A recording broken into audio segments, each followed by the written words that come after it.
संत लूकस का सुसमाचार अध्याय 13 पद संख्या 10 और उससे आगे। ईसा विश्राम के दिन किसी सभागृह में शिक्षा दे रहे थे। वहां एक स्त्री आई जो अपदूत लग जाने के कारण 18 वर्षों से बीमार थी। वह एकदम झुक गई थी और किसी भी तरह सीधी नहीं हो पाती थी। ईसा ने उसे देखकर अपने पास बुलाया और उससे कहा, नारी, तुम अपने रोग से मुक्त हो गई हो। और उन्होंने उस पर हाथ रख दिए। उसी क्षण वह सीधी हो गई और ईश्वर की स्तुति करती रही। सभागृह का अधिकारी चिढ़ गया क्योंकि ईसा ने विश्राम के दिन उस स्त्री को चंगा किया। उसने लोगों से कहा, 6 दिन हैं जिनमें काम करना उचित है, इसलिए उन्हीं दिनों चंगा होने के लिए आया करो, विश्राम के दिन नहीं। परंतु प्रभु ने उसे उत्तर दिया, ढोंगियों, क्या तुम में से हर एक विश्राम के दिन अपना बैल या गधा थान से खोलकर पानी पिलाने नहीं ले जाता? शैतान ने इस स्त्री इब्राहिम की इस बेटी को इन 18 वर्षों से बांध रखा था, तो क्या इसे विश्राम के दिन उस बंधन से छुड़ाना उचित नहीं था? ईसा के इन शब्दों से उनके सब विरोधी लज्जित हो गए, लेकिन सारी जनता उनके चमत्कार देखकर आनंदित होती थी। हालेलुया, हालेलुया। यीशु की स्तुति हो, यीशु की स्तुति हो, यीशु को धन्यवाद, यीशु को धन्यवाद, यीशु की आराधना हो, यीशु की आराधना, यीशु की महिमा हो, यीशु की महिमा, यीशु को धन्यवाद। यीशु को धन्यवाद। हे प्रभु यीशु, हे प्रभु यीशु, मेरे परिवार में, मेरे परिवार, मेरे जीवन में मेरे जीवन जो में कष्ट है, जो कष्ट है, परेशानी है, परेशानी जो है, चिंता है, जो चिंता है, हे प्रभु यीशु, हे प्रभु यीशु, आपके वचन के द्वारा आपके वचन के द्वारा अभी और इसी वक्त अभी और वह इसी दूर हो जाए। वक्त दूर हो जाए। हालेलुया, हालेलुया, हालेलुया, हालेलुया, हालेलुया। हालेलुया। प्रियजनों, पवित्र बाइबल में हम पढ़ते हैं 2 प्रकार के लोगों को चंगाई मिलती थी, 2 तरीके से चंगाई मिलती थी। एक तो वो थे जो ईसा के वचन पर विश्वास करते थे और मन ही मन कहते थे कि यदि हम उसके कपड़े का पल्ला छू लें तो चंगे हो जाएंगे। उनमें से एक स्त्री ऐसी थी जो 18 वर्ष से पीड़ित थी, जो रक्तस्राव बहते बहते अपने शरीर में कमजोरी महसूस करती थी। अनेकानेक इलाज करने के बाद भी उसे कोई लाभ नहीं हुआ था। अनेकों वैद्यों के पास जाकर वो अपना सब कुछ लुटा चुकी थी। जब सब रास्ते बंद हो गए तो मैं समझता हूं कि उसने ईसा के विषय में सुना होगा कि ईसा घूम घूम कर गांव गांव में प्रचार करते, लोगों के सिर पर हाथ रखते और उन्हें चंगा किया करते थे। उसके मन में विश्वास हो आया और वो मन ही मन कहने लगी कि यदि मैं इस व्यक्ति के कपड़े का पल्ला भर छू लूं तो मैं चंगी हो जाऊंगी। बस उसका यही दृढ़ निश्चय उसे चंगाई दिलाता है। एक दिन ईसा उस रास्ते से गुजर रहे थे और सैकड़ों की भीड़ उनके पीछे चल रही थी। प्यारे भाइयों और बहनों, यहूदी प्रथा में जिन स्त्रियों को रक्तस्राव हुआ करता था उन्हें अशुद्ध समझा जाता और उन्हें गुरुओं को और रब्बीस को छूने की इजाजत नहीं थी, ना ही वो उनके आमने सामने आ सकती थी। ऐसी स्त्रियों को, रब्बीस को अर्थात गुरुओं को छूने की इजाजत नहीं थी। इसलिए यह लड़की जो 18 वर्ष से पीड़ित थी, प्यारे भाइयों और बहनों, वो मन ही मन विचार करती है और कहती है कि यदि मैं इस व्यक्ति के कपड़े का पल्ला छू लूंगी तो मैं चंगी हो जाऊंगी। वो भीड़ को चीरते हुए जाती है और उसके कपड़े का पल्ला छू लेती है। यीशु आश्चर्यचकित हो जाते हैं क्योंकि उनके अंदर से शक्ति निकलती, सामर्थ्य निकलती, वो इसको महसूस करते हैं और वो पूछते हैं किसने मुझे छुआ। शिष्य उनसे कहने लगते हैं, गुरुवर आप जानते हैं सैकड़ों की भीड़ आपके ऊपर गिरी पड़ती है और आप पूछ रहे हैं किसने मुझे छुआ। बोले नहीं नहीं नहीं, नहीं। किसी ने मुझे विश्वास के साथ छुआ है, किसी ने मुझे विश्वास के साथ छुआ है। कौन है वो? और वो भीड़ के ऊपर दृष्टि गड़ाते हैं। ये स्त्री डरते कांपते हुए आती है और कहती है और अपना सारा वृत्तांत उन्हें सुना देती है। और प्रभु उससे कहता है, बेटी तेरे विश्वास ने तुझे चंगा किया है, तेरे विश्वास ने तुझे चंगा किया है। तो सुसमाचारों में एक चंगाई लोगों को अपने विश्वास के कारण मिली, एक चंगाई लोगों को अपने विश्वास के कारण मिली जब उन्होंने जीवंत ईश्वर के पुत्र ईसा मसीह में विश्वास किया। उनके परिवार में उद्धार आया, शांति आई, शरीर की चंगाई मिली और वे स्वस्थ हो गए। बोले आमीन, आमीन, हालेलुया, हालेलुया। यीशु की स्तुति हो, यीशु को धन्यवाद। हे प्रभु यीशु, मैं भी चंगा हो जाना चाहता हूँ, मैं भी चंगा हो जाना मेरी चाहता हूँ। दुर्बलताओं में मेरी सहायता कीजिए, मेरी सहायता मुझे कीजिए। सामर्थ्य दीजिए। मुझे सामर्थ्य हालेलुया, दीजिए। हालेलुया, हालेलुया। हालेलुया। दूसरे तरीके से चंगाई लोगों को यूं मिली क्योंकि ईश्वर के पुत्र ईसा मसीह ने तरस खाकर उन्हें छू लिया और उन्हें चंगा कर दिया। वो यूं ही चारपाइयों पर पड़े रहते थे, लोग उनके खटोलों को उठाकर, बाइबल कहती है, ईसा के सामने लेकर आते और संध्या के समय यीशु लोगों पर हाथ रखते और उन्हें चंगा करते थे।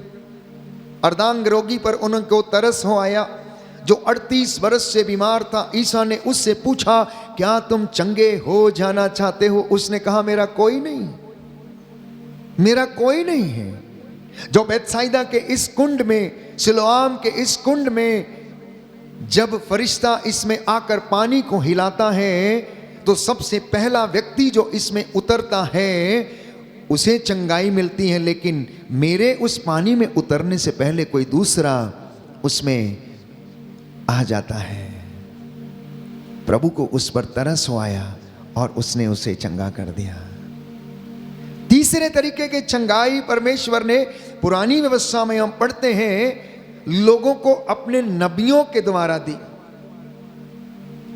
उसने अपने नबियों की वाणी को सच प्रमाणित किया और उनमें एक उदाहरण अलीशा नबी का है। नामान कोढ़ी प्यारे भाइयों और बहनों अलीशा नबी के पास भेजा गया और वहां पर उसने अपना सारा हाल उसे कह सुनाया।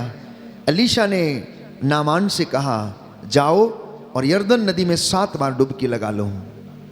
नामान क्रुद्ध हो गया और वो कहने लगा, क्या पूरे इज़राइल में और नदियां नहीं हैं? यरदन नदी एक छोटी सी नदी है, क्या उसमें 7 बार डुबकी लगाना आवश्यक है? क्या पूरे इज़राइल में नदियां समाप्त हो गई हैं? इतनी बड़ी बड़ी नदियां हैं, नील नदी, फरात नदी। प्यारे भाइयों और बहनों, उसके दासों ने उसे समझाया, मालिक नबी ने आपको छोटा सा काम करने के लिए बोला है और आप इतना क्रुद्ध हो रहे हैं, आप इतना क्रोध कर रहे हैं। आखिर इसमें कौन सी बड़ी बात है? आपको उन्होंने 7 बार डुबकी लगाने के लिए कहा है, इसलिए आप उनका कहना मान लीजिए और जाइए यरदन में डुबकी लगा लीजिए। वो उनका कहना मान लेता है और यरदन नदी में डुबकी लगाने के लिए जाता है। नामान का सारा शरीर कोढ़ से भरा हुआ था। प्यारे भाइयों और बहनों, जैसे ही वो 7वीं डुबकी लगाकर ऊपर आता है, पवित्र बाइबल कहती है, राजाओं के ग्रंथ में हम पढ़ते हैं प्यारे भाइयों और बहनों, कि उसका शरीर नवजात बच्चे के जैसा हो जाता है, उसकी स्किन फिर से नवजात शिशु के जैसे हो जाती है। ये परमेश्वर का चमत्कार था। इसलिए यशायाह नबी के ग्रंथ में हम पढ़ते हैं, पवित्र बाइबल हमें बताती है कि परमेश्वर अपने दास की वाणी को सच प्रमाणित करता है। अलीशा ने जो कहा, नामान की जिंदगी में ऐसा ही हुआ। फिर एक और मर्तबा एलिया के विषय में हम प्रार्थना करते हैं कि एलिया एक साधारण मनुष्य था, वो प्रार्थना किया करता था। उसने बड़े आग्रह के साथ प्रार्थना किया कि 3.5 बरस तक पानी न बरसे, और धरती पर पानी नहीं बरसा। बाइबल कहती फिर से उसने प्रार्थना किया कि पानी बरसे, तो फिर से 3.5 बरस के बाद पानी बरसा।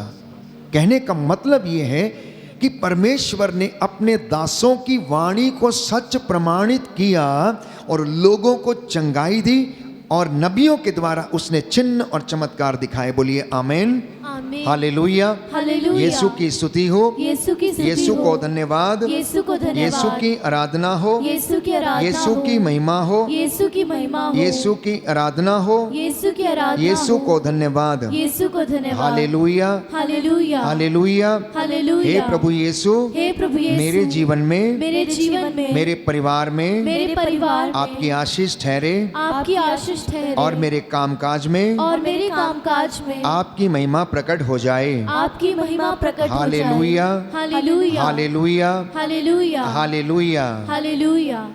चौथे, चंगाई प्यारे भाइयों और बहनों, लोगों को ईश्वर के वचन के द्वारा मिली।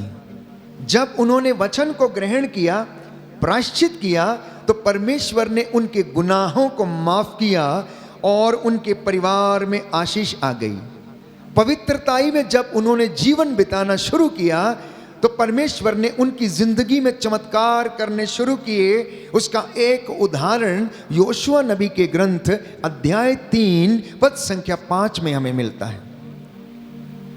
Book of prophet Joshua chapter 3 verse 5 लिखा है, प्यारे भाइयों और बहनों, योशुआ ने लोगों से कहा, अपने को पवित्र बनाए रखो, क्योंकि कल प्रभु तुम्हारी आंखों के सामने चमत्कार करेगा। अपने को पवित्र बनाए रखो, क्योंकि कल तुम्हारी आंखों के सामने प्रभु चमत्कार करेगा। बोलिए आमीन, आमीन, हालेलुया, हालेलुया, हालेलुया, हालेलुया, हालेलुया, हालेलुया, हालेलुया। हालेलुया। प्रभु का वचन कहता है, प्रभु का वचन योशुआ कहता का है, ग्रंथ योशुआ का ग्रंथ अध्याय 3 अध्याय 3 पद संख्या 5, पद संख्या 5, तुम अपने को पवित्र बनाए रखो, तुम अपने को पवित्र बनाए रखो, क्योंकि कल प्रभु प्रभु तुम्हारी आंखों के सामने तुम्हारी आंखों के चमत्कार करेगा। सामने चमत्कार करेगा। हालेलुया, हालेलुया, हालेलुया, हालेलुया, हालेलुया। हालेलुया। तो प्रियजनों, पवित्रताई में रहने से चमत्कार होते हैं। आप चमत्कार देखना चाहते हैं? मैं समझता हूं हर व्यक्ति चाहता है कि उसकी जिंदगी में चमत्कार हो। चाहते हैं या नहीं चाहते हैं? आप जो मुझे ऑनलाइन प्रार्थना में सुन रहे हैं, इस वक्त प्रभु की उपस्थिति में हम इस वक्त मौजूद हैं, सब व्यक्ति चाहते हैं कि उनकी जिंदगी में चमत्कार हो। हर व्यक्ति चाहता है कि वो प्रेज एंड वर्शिप करे, प्रचार करे, सेवकाई करे, प्रभु की वेदी पर खड़ा होकर उसकी वाणी को लोगों को सुनाए, लोगों के बीच में प्रभु के कार्य करे, चिन्ह और चमत्कार होने पाए। तो बाइबल कहती है, अगर आप चमत्कार देखना चाहते हैं तो आपको पवित्रताई में रहना होगा, उपवास और प्रार्थना में बने रहना होगा।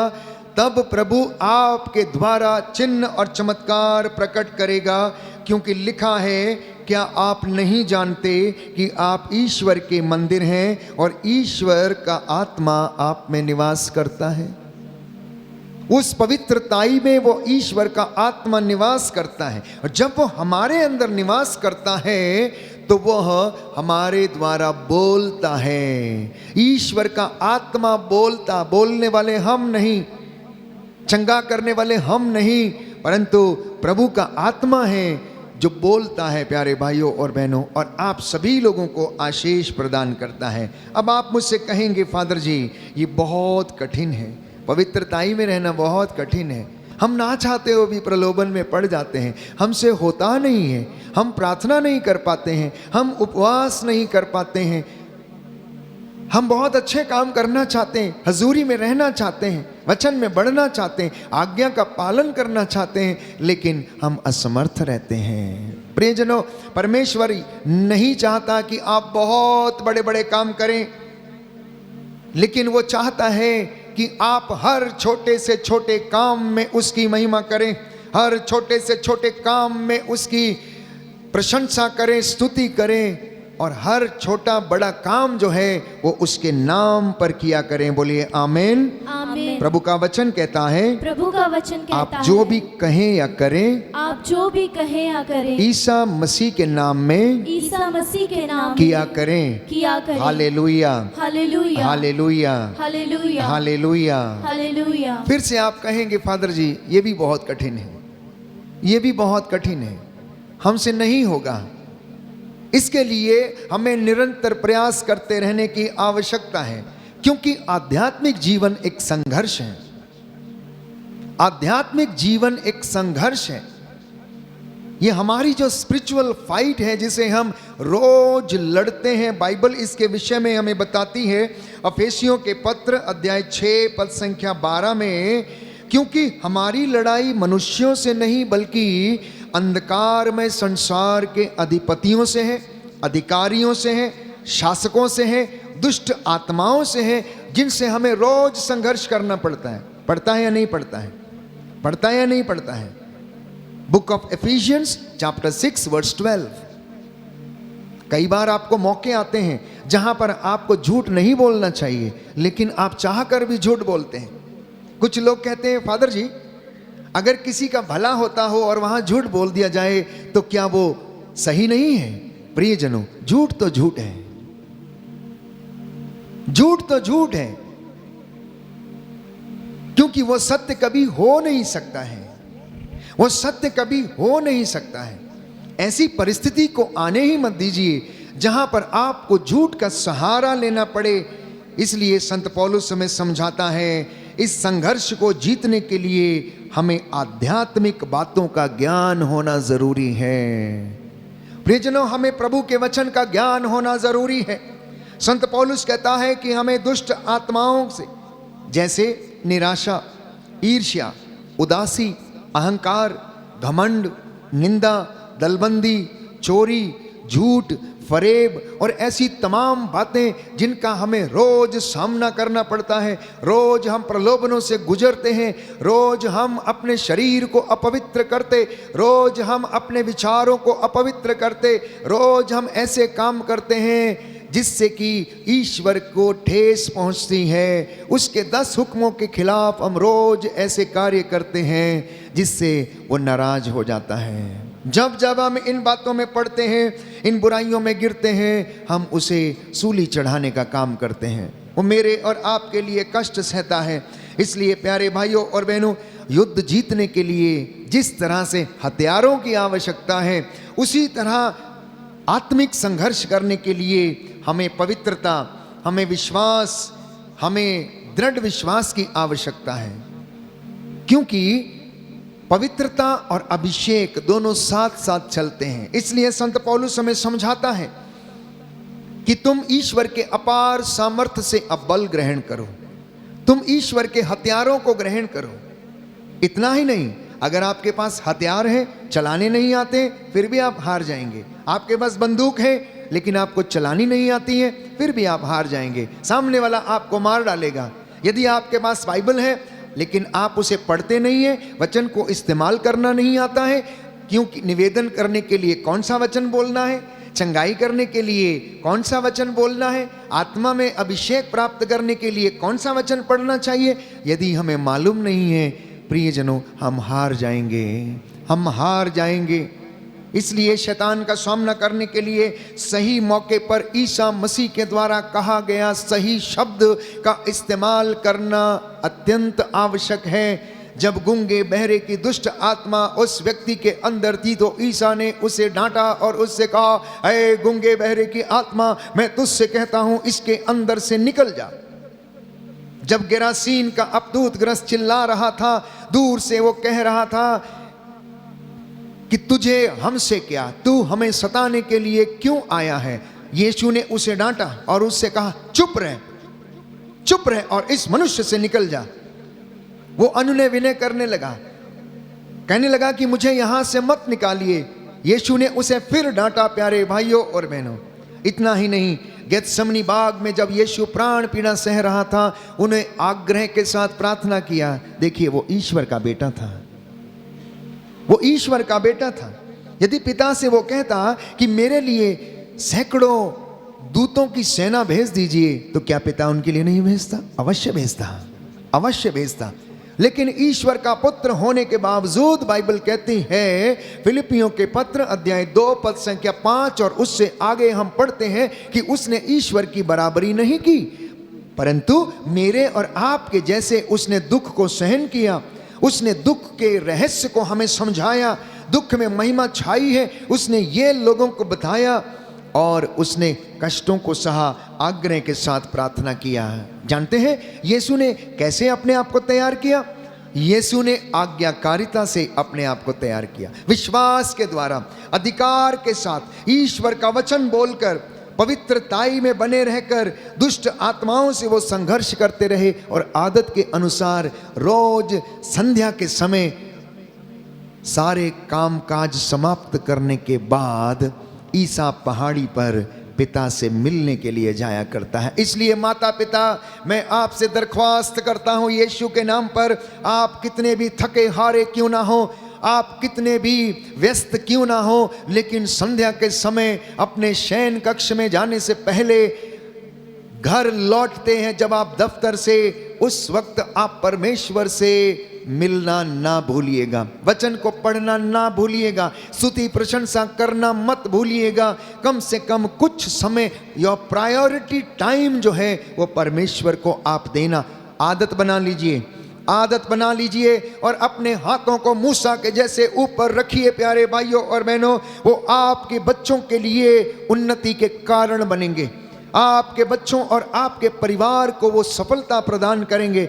जिन माता पिताओं के हाथ इबादत में ऊपर रहते हैं, उनके घर में किसी चीज़ की कमी या घटी नहीं रहती है, वो निराश नहीं रहते, वो दुखों में भी दृढ़ बने रहते हैं। जलाशय के पास में लगाए गए उन वृक्षों के समान हैं जो सदा हरे भरे रहते हैं। बोले आमीन, आमीन, हालेलुया, हालेलुया, हालेलुया, हालेलुया। यीशु की स्तुति हो, यीशु को धन्यवाद, यीशु की आराधना हो, यीशु की आराधना, यीशु की महिमा हो, यीशु को धन्यवाद, यीशु को धन्यवाद, हालेलुया, हालेलुया, हालेलुया, हालेलुया, हालेलुया, हालेलुया, हालेलुया। हालेलुया। तो अगर आप चाहते हैं कि आपका परिवार आत्मिक उन्नति करे, आपका परिवार आध्यात्मिक संघर्ष में जीते, तो सुनिए ध्यान से, पवित्र बाइबल हमें क्या कहती है। मार्कुस का सुसमाचार अध्याय 14 पद संख्या 38 और उससे आगे सुंदर वचन है प्यारे भाइयों और बहनों। प्रभु ने कहा जागते रहो, प्रार्थना करते रहो, जागते रहो और प्रार्थना करते रहो। मैं आपके लिए वचन पढ़ूंगा। तब वे अपने शिष्यों के पास गए और उन्हें सोया हुआ देखकर पेतरुस से बोले, सिमोन सोते हो? क्या तुम घंटे भर भी मेरे साथ नहीं जाग सके? जागते रहो और प्रार्थना करते रहो, जिससे तुम परीक्षा में ना पड़ो।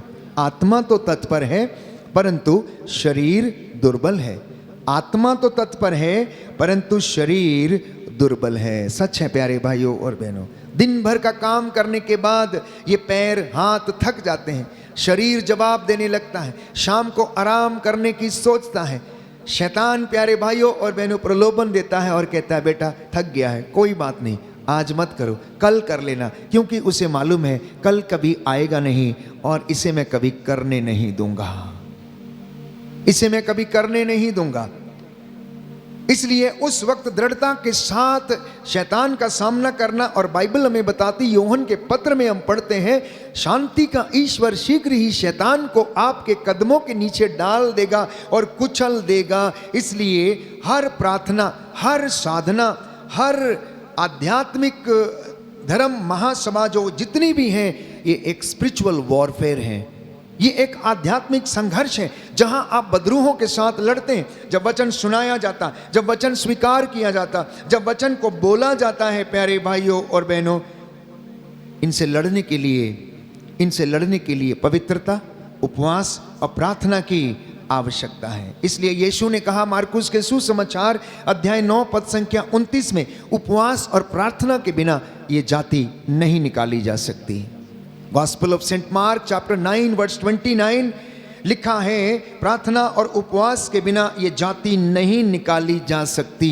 इसलिए यीशु फिर से इस वचन को दोहराते हैं। लूकस के सुसमाचार अध्याय 21 पद संख्या 36 और उससे आगे, जागते रहो और सब समय प्रार्थना करते रहो, जिससे कि तुम इन सब आने वाले संकटों से बचने और भरोसे के साथ मानव पुत्र के सामने खड़े होने के योग्य बन जाओ। बोलिए आमीन, हालेलुया, हालेलुया। यीशु की स्तुति हो, यीशु की स्तुति यीशु हो, को धन्यवाद, यीशु को धन्यवाद, यीशु की आराधना हो, यीशु की आराधना यीशु हो, की महिमा हो, यीशु की महिमा यीशु को हो, धन्यवाद, यीशु को धन्यवाद, हालेलुया, हालेलुया, हालेलुया, हालेलुया, हालेलुया, हालेलुया, हालेलुया। हालेलुया। प्रभु का वचन कहता है, प्रभु का वचन कहता है, अफेसियों का पत्र अफेसियों का पत्र, अध्याय 5 अध्याय 5 पद संख्या 8, पद संख्या 8, आप लोग पहले अंधकार थे, आप लोग पहले अंधकार थे, अब प्रभु के शिष्य होने के नाते अब प्रभु के शिष्य होने के नाते ज्योति बन गए हैं। ज्योति बन गए हैं। इसलिए ज्योति की संतान की तरह ज्योति की संतान की तरह आचरण करें।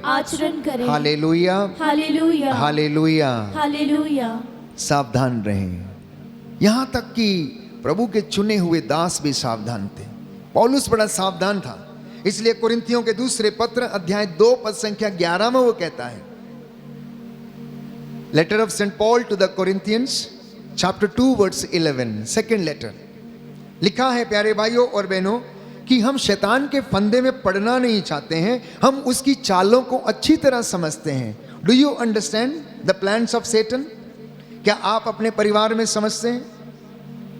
आप अवश्य समझेंगे यदि आपको वचन का थोड़ा सा भी ज्ञान है, यदि आपने इसको थोड़ा सा भी पढ़ा है, यदि आपने इसे अंगीकार किया है, तो आप सावधान रहेंगे और आप जानेंगे कि किस तरह से शैतान प्रलोभन देता है, किस तरह से उसने हेवा को भटकाया, किस तरह से उसने काइन के मन में ईर्ष्या का बीज बोया, किस तरह से उसने प्यारे भाइयों और बहनों सुसन्ना के साथ 2 लोग जो व्यभिचार करने की कोशिश करे थे वैसा विचार उनके मन में डाला, किस तरह से शैतान ने दाऊद को बहकाया, किस तरह से शैतान ने सैमसन को बहकाया और वो दलीला के चक्कर में पड़कर अपने बालों को कटवा देता है और उसका सामर्थ्य समाप्त हो जाता है। संत पौलुस कहता है मैं सावधान हूं, मैं सावधान हूं, मैं इस इब्लीस की चालों को अच्छी तरह से समझता हूं। हम इसके फंदे में पड़ना नहीं चाहते। ना ना ना ना ना ना ना, हम इसके फंदे में पड़ना नहीं चाहते। संत पौलुस जब पहले साउल था, वो मसीहों के ऊपर अत्याचार करता था, उनको मारता काटता, जितने भी लोग मसीह के अनुयायी थे उन पर वो घोर अत्याचार करता था, उन्हें बांध कर ले आता था। साउल स्तेफनुस की हत्या का प्यारे भाइयों और बहनों समर्थन करता था, लेकिन एक दिन यीशु ने साउल को दर्शन दिए। साउल अपने आप में बड़ा विद्वान था, उसे संहिता का बहुत ज्ञान था, उसे धर्मशास्त्र का भी बहुत ज्ञान था, वो सब कुछ जानता था, लेकिन शैतान उसके ऊपर कब्जा किए हुए था। लेकिन जब उसका एनकाउंटर दमिश्क के रास्ते पर यीशु के साथ हो जाता है तो प्रभु उसके अहंकार को तोड़ देता है। साउल के विषय में यदि आप पढ़ेंगे तो लिखा है कि वो एक वीर योद्धा था, अच्छी घुड़सवारी करता था, अच्छी तलवार चला लेता था, उसको आज तक कोई गिरा नहीं पाता था। लेकिन जब दमिश्क के रास्ते पर वो जा रहा था तो एकाएक बिजली चमकी और वो औंधे मुंह होकर धरती के ऊपर गिर पड़ा। जब उसने आंखें खोलने की कोशिश की तो वह कुछ भी देख नहीं पाया, वो अंधा हो गया था, वो अंधा हो गया था। उसे एक आवाज सुनाई दी, साउल साउल तुम मुझे क्यों सताते हो, साउल साउल तुम मुझे क्यों सताते हो। उसने पूछा कि आप कौन हैं, आप कौन हैं। आवाज ने उत्तर दिया कि मैं ईसा नाजरी हूं जिस पर तुम अत्याचार करते हो, जिसे तुम सताते हो। प्यारे भाइयों और बहनों, उस आवाज ने उससे कहा उठो, तुम्हें बताया जाएगा तुम्हें कहाँ जाना है। और उसे अनानियस के घर जाने के लिए बोला गया। वहां पर अनानियस को संदेश दिया गया कि तेल के साथ उसका अभिषेक करो, क्योंकि अभिषेक में ताकत है, अभिषेक आपको अधिकार देता है, अभिषेक आपको वचन बोलने का, चंगाइयां करने का, और जिस पर हाथ रखोगे उनको चंगाई मिलने के लिए आपको अधिकार देता। इसलिए अनानियस ने तेल के द्वारा साउल का अभिषेक किया और वो पौलुस कहलाया। और आज तक प्यारे भाइयों और बहनों, हम पौलुस की शिक्षा पर मनन चिंतन करते हैं, चाहे वो कुरिन्थियों को लिखी गई हो, रोमियों को लिखी गई हो, गलातियों को लिखी गई हो, अफेसियों को लिखी गई हो, तिमोथी को लिखी गई हो, याकूब को लिखी गई हो। उसके 14 पत्र जिसके विषय में हम पढ़ते हैं, यीशु के विषय में जो गवाही उसने दी है, प्यारे भाइयों और बहनों, वो अपने आप में लाजवाब है। सैकड़ों करोड़ों लोगों का मन परिवर्तन कर चुकी है ये पवित्र बाइबल। इसलिए इस वचन को ग्रहण करना और अपने आप को आध्यात्मिक संघर्ष के लिए तैयार करना। उसके बाद जब यीशु ने पौलुस को दर्शन दे दिए और उसका मन परिवर्तन हो गया, तो वो यीशु के लिए मर मिटने को तैयार हो गया। कितनी बार उसके जहाज को तोड़ा गया, उसके ऊपर पत्थर बरसाए गए, उसे अधमरा करके छोड़ दिया गया, लेकिन वो पीछे नहीं हटा। वो कहने लगा, हमने जो सुना, हमने जो देखा, उसके विषय में नहीं बोलना हमारे लिए असंभव बात है। हमारे लिए असंभव बात है। आप लोग ये जान लो कि ईसा मसीह जीवंत ईश्वर का पुत्र जो मर गया था, लेकिन पिता ईश्वर ने उसे मृतकों में से जिलाया पवित्र आत्मा के सामर्थ्य से। रोमियो के पत्र में हम पढ़ते हैं, वो ईसा मसीह जिंदों और मुर्दों का न्याय करने के लिए आएगा। और आज इस वक्त प्यारे भाइयों और बहनों, वो आपसे बातें कर रहा है अपने दास के द्वारा। इसलिए वो चाहता है कि यदि आप इस आध्यात्मिक संघर्ष में बने रहना चाहते हैं तो आप प्रयास करें और ईश्वर की आशीष को आप ग्रहण करें। बोलिए आमीन, आमीन, हालेलुया, हालेलुया, हालेलुया, हालेलुया। यीशु की स्तुति हो, यीशु की यीशु स्तुति को हो, धन्यवाद, यीशु को धन्यवाद, यीशु की आराधना हो, यीशु की आराधना यीशु की हो, महिमा हो, यीशु की महिमा यीशु हो, को धन्यवाद, यीशु को धन्यवाद, हालेलुया। हालेलुया। तो हथियारों को धारण करना कई बार आपको बताया गया है। अफेसियों के पत्र अध्याय 6 पद संख्या 12 में आप पढ़ना, विश्वास की ढाल, आत्मा की तलवार, ईश्वर का वचन और शांति सुसमाचार, उत्साह के जूते, मुक्ति का टोप पहनकर आगे बढ़ना। क्या आपके पास है? आत्मा की तलवार है आप सबके पास, ईश्वर का वचन है आपके पास। क्या आप लड़ने के लिए तैयार हैं? क्या आप बाइबल को उठाते हैं? शायद आप नहीं उठाते हैं, इसलिए आप गिर जाते हैं। बाइबल कहती है, तू मुझे उठा मैं तुझे उठाऊंगा, तू मुझे उठा मैं तुझे उठा के रखूंगी। क्योंकि ये सत्य का ज्ञान प्यारे भाइयों और बहनों हमें इस पवित्र बाइबल से मिलता है। मैंने आपको कई मर्तबा समझाया, ये हमारे चरित्र का आईना है, ये हमारे चरित्र का आईना है। ये जितनी पुरानी होती जाएगी, पढ़ते पढ़ते आप उतने नए बनते जाएंगे, और जितना आप इसे उठा के रखेंगे उतना ही आपको ये ऊपर रखेगी, गिरने नहीं देगी। क्योंकि ये आपको ज्ञान देती है, आपका पथ आलोकित करती है। तो आध्यात्मिक संघर्ष में बने रहने के लिए पवित्र वचन को जानने, पहचानने, समझने की आवश्यकता है। एक मसीह के जीवन में प्यारे भाइयों और बहनों, पवित्र वचन का होना उतना ही आवश्यक है जितना कि हमारे शरीर को बने रहने के लिए मिनरल्स की आवश्यकता है, खून की आवश्यकता है। एक मसीह का विश्वास परिपक्व होने के लिए उसे वचन की आवश्यकता है। दूसरी बात प्रियजनों, इब्रानियों का पत्र अध्याय 12 पद संख्या 14 कि हमें शांति बनाए रखने की और पवित्रता की साधना करने की आवश्यकता है। शांति की साधना, पवित्रता की साधना करने की आवश्यकता है, क्योंकि इसके बिना कोई भी ईश्वर के दर्शन नहीं कर सकता है। हालेलुया, हालेलुया, हालेलुया, हालेलुया। यीशु की स्तुति हो, यीशु की यीशु स्तुति को हो, धन्यवाद, यीशु को धन्यवाद, यीशु की आराधना हो, यीशु की आराधना यीशु हो, की महिमा हो, यीशु की महिमा हो, यीशु को धन्यवाद, यीशु को धन्यवाद, हालेलुया, हालेलुया, हालेलुया। हालेलुया। हम क्यों नहीं कर पाते हैं? What is the problem? Why are we not able to win in a spiritual warfare? क्यों हम थोड़ी सी प्रार्थना करने के बाद भटक जाते हैं या प्रलोभन में गिर जाते हैं? उसके कई कारण हो सकते हैं। प्रार्थना में बाधा हो सकती है, प्रार्थना में बाधा के बहुत से कारण हो सकते हैं। सबसे पहला कारण अनकन्फेस्ड सिन, वो पाप जो प्रकट नहीं किया गया है, वो हमारे अपराध बोध के कारण हमको नीचे गिराता रहता। इसलिए भजन संहिता 66 पद संख्या 18 में लिखा है, स्तोत्रकार ये कहता, यदि मेरे मन में बुराई होती तो ईश्वर मेरी नहीं सुनता। तो यदि हमारी सुनी नहीं जाती तो इसका मतलब ये है कि हमारे मन में बुराई है। दूसरा कारण लैक ऑफ फेथ, विश्वास की कमी। अगर आप न्यायकर्ताओं के ग्रंथ अध्याय 6 पद संख्या 36 में पढ़ेंगे, बुक ऑफ जजेस चैप्टर 6 वर्स 36, यदि आप उसमें पढ़ेंगे तो गिदयोन ने ईश्वर की 2 बार परीक्षा ली। गिदयोन ने ईश्वर की 2 बार परीक्षा ली। मूसा के विषय में कहा गया है कि मूसा ईश्वर के इतने नजदीक रहता था, रोज बातें करता था, लेकिन फिर भी वो बहक गया और उसने चट्टान पर एक बार डंडा मारने की अपेक्षा उसने 2 बार चट्टान के ऊपर डंडे से प्रहार किया। क्यों?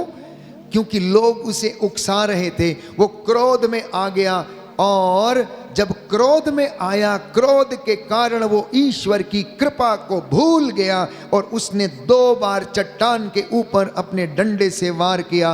परमेश्वर उससे क्रुद्ध हो गया। प्यारे भाइयों और बहनों, मूसा क्या तू नहीं समझता था?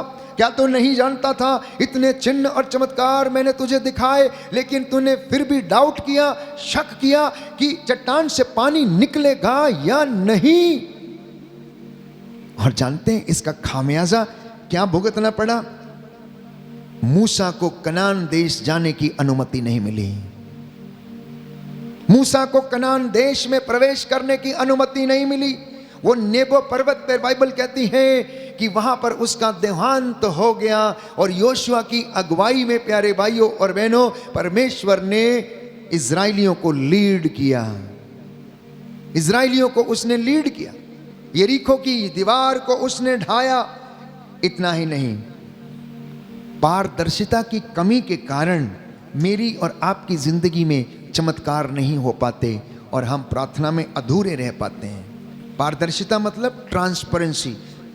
ट्रांसपेरेंसी की कमी के कारण याकूब का पत्र अध्याय 5 पद संख्या 16 में आप पढ़ेंगे, संत पौलुस लिखता है याकूब को कि आप लोग एक दूसरे के सामने अपने पापों को स्वीकार करें। Do you confess your sin to each other?